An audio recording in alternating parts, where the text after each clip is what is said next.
भाई पता नहीं हमारे भारतीय संस्कृति का क्या होगा, आज इसने आइसक्रीम के ढक्कन को बिना चाटे ही फेंक दिया।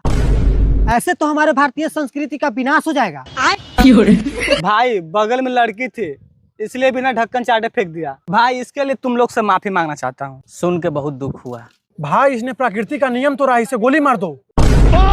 अबे यार, कानून को अपने हाथ में मत ले, इस पे कानूनी कार्रवाई किया जाएगा। इसे फांसी पे चढ़वाएंगे।